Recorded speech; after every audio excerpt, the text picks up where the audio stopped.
bagaimana pusat atau spiritual atau sejarah untuk umat Buddha di Kabupaten Blitar, khususnya Kabupaten Blitar. Sebenarnya agama Buddha berkembang itu mulai abad ke-5 sebelum Masehi, dan sampai sekarang tentunya mengalami perjalanan yang sangat panjang sekali. Sampai sekarang tahun 2025 umat Buddha di Blitar masih eksis, berdiri, menjaga kerukunan, toleransi untuk umat beragama. Tentunya hal ini proses yang panjang sekali, itu berbagai warna yang telah terjadi. Walaupun mungkin di Blitar ini bukan pusat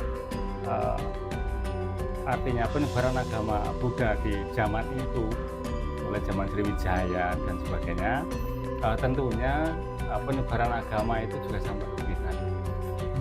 Dan sampai hari ini pula, jadi umat Buddha di Blitar mengalami banyak sekali perubahan penting. Kalau ditanyakan tadi pusat spiritual di Blitar, sebelum kita membahas hal itu tentunya kita harus mengetahui dulu. Jadi beda antara ritual dengan spiritual menurut saya. Perbedaan mendasar ini perlu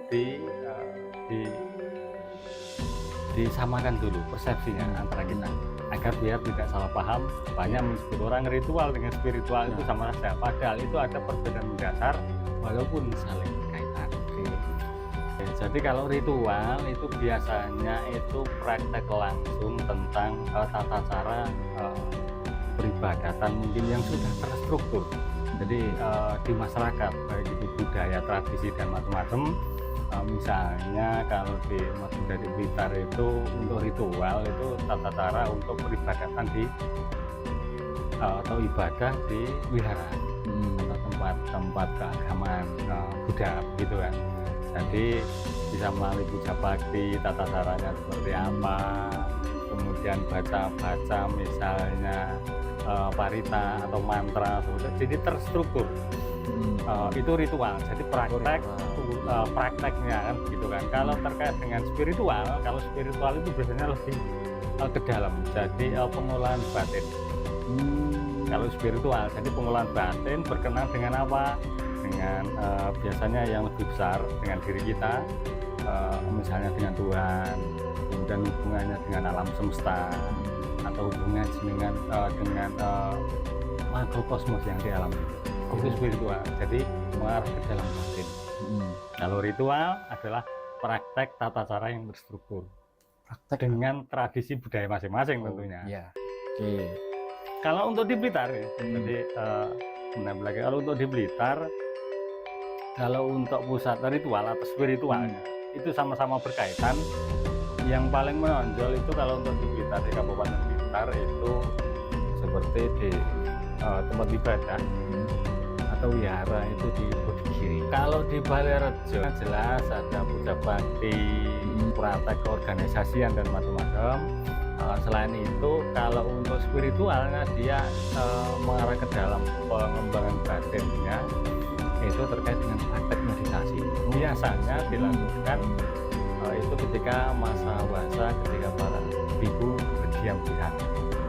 Nah, ketika praktek spiritualnya ini kan tadi meditasi nih Pak. Ini boleh nggak sih umat lain untuk ikut atau gimana ya? Hanya sekedar ingin tahu meditasi itu seperti apa sih? Sepengetahuan saya, dari sepengetahuan saya di wihara Bodhgiri itu bukan hanya dikhususkan untuk umat Buddha. Karena kalau kita berbicara untuk praktek spiritual atau mungkin meditasi dan lainnya itu yang mengarah ke dalam pengetahuan hubungan antara manusia dengan yang di luar dirinya, dengan alam semesta dan seperti itu biasanya terbuka untuk umum. Tapi untuk kuotanya, karena untuk kuotanya itu terbatas, karena tempat dan lainnya itu memang dipersiapkan tidak langsung banyak begitu, jadi bertahap dan sesuai dengan tempatnya. Jadi kalau misalnya di sana ada 18 tempat istirahat begitu ya, jadi di dibuka untuk kuota 18. Kan begitu. Sementara masih begitu. Karena berkenaan dengan sarana prasarana dan macam-macam. Berarti misal nanti kalau setelah ini nih kita ada teman mau tanya, oh saya mau meditasi, mau belajar meditasi nih di Wihara Mbelerjo, berarti kan bisa tapi tergantung kuotanya dia. Ya, betul. Ada adminnya. Dan kemudian di Wihara Bodhigiri juga bukan hanya tempat untuk belajar meditasi, untuk ritual ataupun spiritual. Di sana juga terkait dengan wisata religi, artinya pertemuan para tokoh masyarakat, tokoh agama untuk apa? Untuk membahas keberagaman dan keharmonisan. Bagaimana perbedaan bisa menjadi satu hal yang bisa menciptakan kerukunan. Karena apa? Keberagaman ini kadang-kadang itu malah memicu konflik, ya, kebanyakan antara satu dengan yang lainnya, budaya satu dengan yang lainnya, agama satu dengan yang lainnya. Di Wihara Bodhigiri ini malah terbuka, jadi malah biasanya para tokoh itu datang ke sana malah untuk membahas hal itu. Bagaimana paling tidak di Blitar khususnya itu tercipta kerukunan yang harmonis, damai, walaupun berbeda tapi tetap satu guyub rukun, bisa berjalan bersama berdampingan.